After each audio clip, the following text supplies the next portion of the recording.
Qué bonito esto. Eso hace mucho tiempo yo no veía esto. Gloria al nombre del Señor.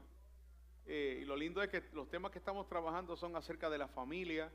Y esto es un ejemplo vivo de cómo las generaciones pueden ser impactadas por la palabra del Señor. ¿Cuántos dicen amén por eso?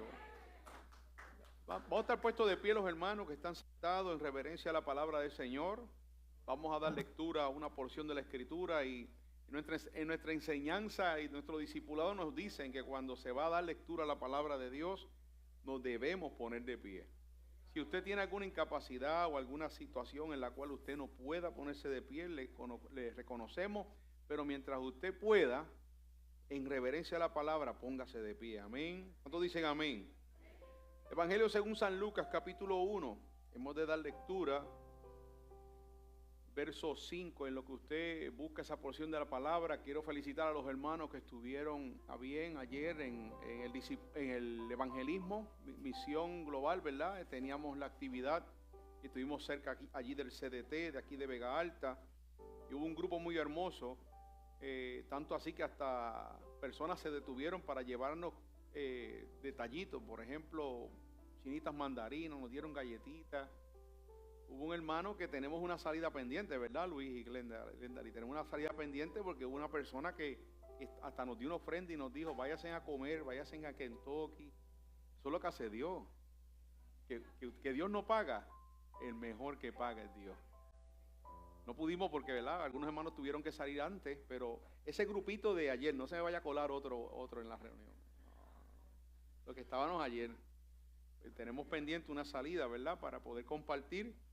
Y próximamente estaremos haciendo esta misma actividad, pero vamos a estar haciéndolo aquí cerca del templo. ¿Por qué? Porque las vidas están recibiendo la palabra, pero no saben dónde está ubicado el templo. Necesitamos realizar un mapita o algo, cosa de que los tratados puedan llegar y puedan encontrar el lugar, porque hay hambre de Dios. Créame, amado, hay hambre de Dios y necesidad. Capítulo 1, verso 5. El Evangelio según San Lucas, y damos lectura a la palabra del Señor, a la gloria del Padre, del Hijo y del Espíritu Santo. Y la iglesia dice, amén. Hubo en los días de Herodes, rey de Judea, un sacerdote llamado Zacarías, de la clase de Abías. Su mujer era de las hijas de Aarón y se llamaba Elizabeth. Ambos eran justos delante de Dios y andaban irreprensibles. Muy pocas veces usted va a encontrar esa palabra en la Biblia. Y andaban irreprensibles en todos los mandamientos y ordenanzas del Señor. Pero no tenían hijo, porque Elizabeth era estéril y ambos eran ya de edad avanzada. Aconteció que ejerciendo Zacarías el sacerdocio delante de Dios, según el orden de su clase, conforme a la costumbre del sacerdocio, le tocó en suerte ofrecer el incienso, entrando en el santuario del Señor, y toda la multitud del pueblo estaba afuera orando a la hora del incienso. Y se le apareció un ángel del Señor puesto en pie a la derecha del altar del incienso, y se turbó Zacarías al verle, y le sobrecogió temor. Pero el ángel le dijo, Zacarías, no temas, porque tu oración ha sido oída, y tu mujer Elizabeth te dará a luz un hijo, y llamarás su nombre Juan. Y tendrás gozo y alegría, y muchos se regocijarán de su nacimiento, porque será grande delante de Dios. No beberá vino ni sidra, y será lleno del Espíritu Santo, aún desde el vientre de su madre.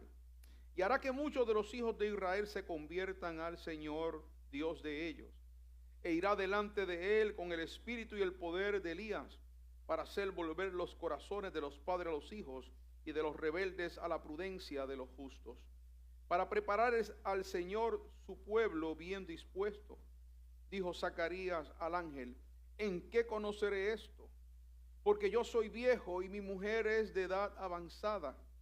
Respondiendo el ángel, le dijo, yo soy Gabriel, que estoy delante de Dios, y he aquí he enviado a hablarte y darte estas buenas nuevas.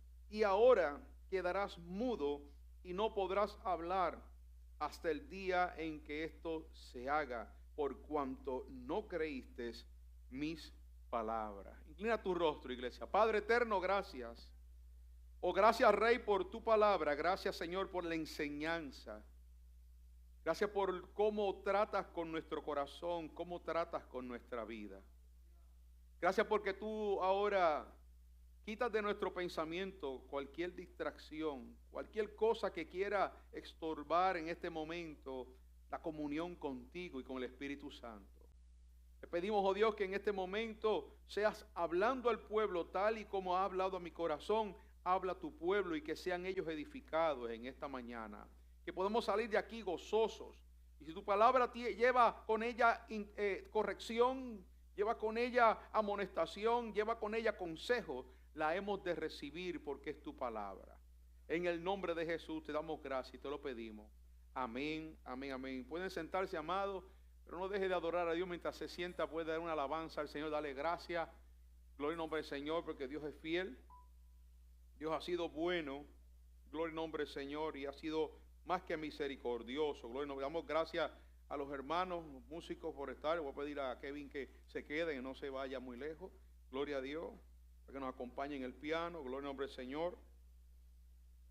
En continuación de los mensajes dirigidos a la familia, hemos encontrado otro ejemplo muy marcados en la palabra por la necesidad que claramente hemos visto en la lectura. La semana pasada hablábamos acerca de Sansón y hablábamos acerca de las crisis, de cómo los procesos de crisis han de llegar a la familia y cuán difíciles son los procesos de crisis.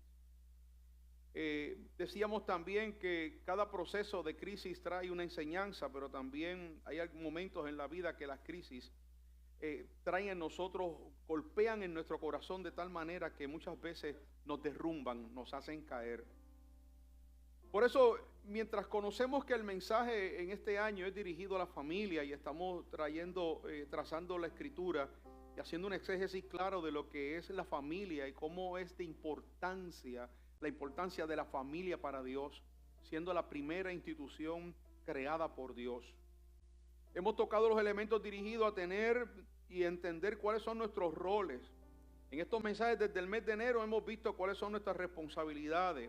Hemos conocido también cuáles son nuestras funciones. Incluso hemos hablado de la manera en cómo la palabra nos enseña a conducirnos en el hogar y cómo debe ser el trato del esposo hacia la esposa y así mismo hacia los hijos. Hemos utilizado y hemos presentado ejemplos claros de cómo la Escritura enfatiza el trato y el cuidado en el matrimonio y en la convivencia de la familia. Esto no se trata de que usted simplemente tenga alguna responsabilidad, es que es Dios quien pone en su corazón las responsabilidades y es Dios quien le exige a usted y me exige a mí a ser responsable con mi familia, con mi casa, con mi esposa, con mis hijos.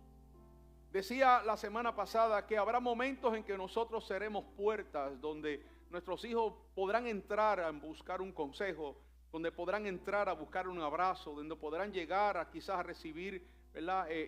Un tiempo de compartir. Pero llegará momentos en que nosotros como padres hemos de pararnos como una pared, como una muralla, y nuestros hijos van a chocar con nosotros. No van a estar de acuerdo quizás en las palabras que nosotros le digamos o los consejos que nosotros le podemos dar. Simplemente porque nos hemos parado frente a su camino para que ellos puedan reflexionar y entender que si continúan por el camino que están haciendo, se van a perder. Nuestra responsabilidad como padres, y hablábamos acerca de cuán importante es la función de la familia, los padres, los abuelos, los tíos, todos son importantes. Todos son demasiado importantes en el desarrollo y en el crecimiento de nuestros niños, de nuestros hijos. ¿Por qué? Porque usted no quiere, por ninguna razón, usted no quiere que sus hijos pasen por lo que usted ha pasado. ¿Cuántos dicen amén a eso? Por eso es importante, y como propósito del mensaje, hemos de entender y aprenderemos cómo la duda puede llevarnos a oscurecer y opacar nuestra fe hasta hacernos pecar. Y aún más, cómo la duda nos aleja del propósito y de la voluntad de Dios para nuestra vida. Debemos recordar lo que dice la palabra sobre la fe. Hebreos capítulo 11, verso 6 dice: pero sin fe es imposible agradar a Dios, porque es necesario que el que se acerca a Dios crea que le hay y que es galardonador de los que le buscan. como tema del mensaje en esta mañana, cuando la duda oscurece la razón. ¿Cuántos han pasado por el proceso de la duda? ¿Cuántos han tenido? Recuerde, hermano, usted no levanta la mano, usted es considerándose un mentirosito, yo. Pero pequeñito se lo voy a decir para que no se me ofenda. Pero en realidad lo que quiero es que se ofenda. Sí. Es un mentiroso si no levanta. ¿Usted no ha tenido duda nunca en la vida? Ahora sí. Me preocupa porque yo veo como 2 o 3 como que tímidos en levantar la mano. ¿Será que no quieren que lo vea? Todos hemos pasado por el mar de la duda. Todos hemos chocado con esa tempestad. Todos nos hemos sentido atrapados en un pensamiento. Todos hemos sentido cómo nos ha robado en algún momento dado la fe, cómo ha opacado nuestra visión, cómo ha cerrado nuestros ojos, cómo hemos perdido el norte y cómo hemos perdido el consejo de Dios en nuestra vida. Y muchas veces la duda llega tan difícil a nuestro pensamiento que no podemos de alguna forma, no podemos pensar, no podemos razonar debido a la duda. Y una parte de la razón, del fundamento de nuestra vida nos dice, pero es que tú has visto a Dios obrar. Pero otra parte de la situación por la cual estás pasando es la que te hace dudar, porque crees que nadie te ha de poder sacar de donde te encuentras. Pero yo quiero decirte que así como Israel, aquel mar se abrió en dos para que ellos pudiesen pasar, así mismo Dios va a abrir el mar de tempestad de tu vida para que tú puedas caminar con libertad y tú puedas decir, Él empezó conmigo en el camino y todavía hoy me acompaña y mañana estará hasta el final de mis días. Gloria y nombre del Señor. Dios no nos dejará. Por eso tenemos que quitar toda duda de nuestro pensamiento. Como definición, volvemos a utilizar la palabra estéril. Y en esta parte de la Biblia, la esterilidad es una imagen de falta de vida, donde la bendición de Dios está ausente. Eso se decía en el pasado, en la antigüedad. En toda la Biblia se considera el tener hijos como una bendición de Dios y el no tenerlo como una definición de castigo de parte del cielo. Eso era en el pasado. Hay condiciones en que las personas no han podido tener hijos. En mi carácter personal tuve un compañero de trabajo, un buen amigo, que intentaba de alguna manera, gastaba dinero para poder tener hijos. Gastaron mucho dinero para poder entrar en tratamiento con su esposa, para poder tener un hijo y no pudieron. Todo el dinero que gastaron y no pudieron tener la oportunidad. Sin embargo, ellos tomaron una decisión. Y la decisión que tomaron en su corazón, una decisión que aunque pareciera un poco difícil, era una decisión que iba a traer bendición a su vida y también bendición a una criatura. Ellos decidieron adoptar. Y aunque no es un hijo de las extrañas, es un hijo del corazón, mucho más profundo entonces. Y es una persona en la cual ellos han dado el todo para poder desarrollar esa criatura, para poder darle fundamento, para poder dar una enseñanza. Porque al principio esa vida, ese niño no tenía nada, pero ahora tiene quien vele y cuide por ellos. Y cuando estén grandes, ¿cuántos ejemplos tenemos en la historia de hombres que han sido así, que han sido adoptados y al final se han parado en podios, en lugares, en altares y han dicho, yo fui abandonado por mis padres, pero esta mujer me recogió, este hombre me recogió y me dio un propósito de vida y me enseñó, me amó como si fuera su propio hijo y me dio una enseñanza y una educación y hoy puedo dar gracias por ello. Y siempre donde quiera que se paran, dicen, estos son mis padres. Ese es mi papá, esa es mi mamá. Por eso en el pasado la definición bíblica de la palabra estéril, una mujer estéril, era una tragedia social. Incluso a veces era tomado como juicio de parte de Dios. Y quiero recalcar en la expresión porque vamos a ver un ejemplo claro de cuán duro es esta palabra en el ambiente social de aquel tiempo, cuando vivía Zacarías y vivía Elizabeth. Tenemos que recordar que había una promesa de parte de Dios en Éxodo capítulo 33, verso 26, donde dice que el pueblo de Israel, no habrá mujer que aborte ni estéril en tu tierra. Y era una promesa de parte de Dios, guardando el Señor que Israel siguiera multiplicándose como una nación de la cual Él había llamado. Pero en el análisis del contexto, las personas que no tienen paz en el corazón, oiga esto bien, las personas que no tienen paz en el corazón, aquellos que viven cargando la mochila de remordimiento, Para aquellos que no conocen la definición de remordimiento, eso significa vivir la vida con una mochila en su espalda y dentro de esa mochila se encuentra el dolor, la falta de perdón, destruyéndose su vida y la de otros con la culpa y la vergüenza. Si usted tiene una mochila por ahí en su casa tiradita por una esquina que se llama remordimiento, yo creo que ya es tiempo que usted la bote. Yo le di permiso para que la eche el zafacón. Yo te lo voy a decir con todo el amor que ustedes saben que yo les amo, pero eso no te está haciendo bien. No sigas pensando en el remordimiento, no sigas pensando en la venganza, no sigas pensando en aquellos que te hicieron daño. Ya es tiempo de que perdones así como el Señor nos ha perdonado a nosotros. ¿Cuántos dicen amén por eso? Pues habían algunos que en aquel tiempo eran este tipo de personas que hacían sufrir a los demás. Y la palabra que dimos lectura habla acerca de una mujer que era estéril. Pero en el mismo evangelio de Lucas, capítulo 1, verso 36, un poco más abajo, el ángel se le revela también a María, hablándole acerca de que iba a tener a un hijo, que era la persona de Cristo. Pero le dice también, y aquí tu pariente Elizabeth, ella también ha concebido hijo en su vejez, y este es el 6º mes para ella. Como Dios conoce los tiempos, Y hay una coma y está la expresión que dicen, la que llamaban estéril. Porque nada, el verso 37, porque nada es imposible para Dios. Cuando hacemos ese paréntesis, que un ángel del Señor le diga a una persona, aquella que llamaban estéril, ahora va a tener un hijo. Era que en la sociedad, alrededor de ella, sus vecinos, amistades, ¿cuál era el nombre que le llamaban a aquella mujer? No le llamaban por su nombre, Elizabeth, la llamaban por su situación. Y en esta situación lo mezclaban con lo espiritual, haciendo ver que estaban en pecado o en maldición de parte de Dios. Le decían, la que llamaban estéril. En pocas palabras, la que no tenía hijos, la que no tenía la bendición de Dios. De esa manera era como trataban a aquella mujer. Y qué lindo cuando Dios se acuerda de nosotros, ¿verdad que sí? Qué hermoso cuando Dios mira nuestra necesidad y nuestro corazón. Y la palabra nos dice claramente que estas parejas de matrimonio, aunque no tenían hijos, vivían, eran justos, eran íntegros delante de la presencia del Señor.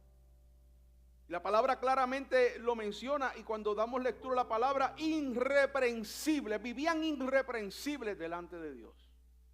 En todos los mandamientos y ordenanzas del Señor, yo le voy a decir la verdad, son pocas las experiencias que podemos ver en la palabra que les clasifica de esta manera. Muy pocos. Pero habían gente crueles, había gente con dolor, había gente destruyendo a otros, lastimando a otros sin razón, sin conciencia. Hay algunos que son una maquinaria de destrucción, porque cuando se enteran de alguna situación que tú tienes en la vida, es la que utilizan para marcarte, para lastimarte, para dañarte. Pero yo quiero que tú entiendas que el Dios Todopoderoso, es el Dios que te guarda y guarda tu mente y guarda tu vida. Y es el Dios que te fortalece. Y aunque te quieran llamar estéril, tú eres bendecido. Aunque te quieran llamar estéril, tú eres bendecida. Aunque el mundo quiera decir que tú no tienes propósito, Dios te dice en esta mañana que Él es tu propósito en la vida. Aleluya. Que Él ha de hacer cumplir su palabra en tu vida y en mi vida. Gloria.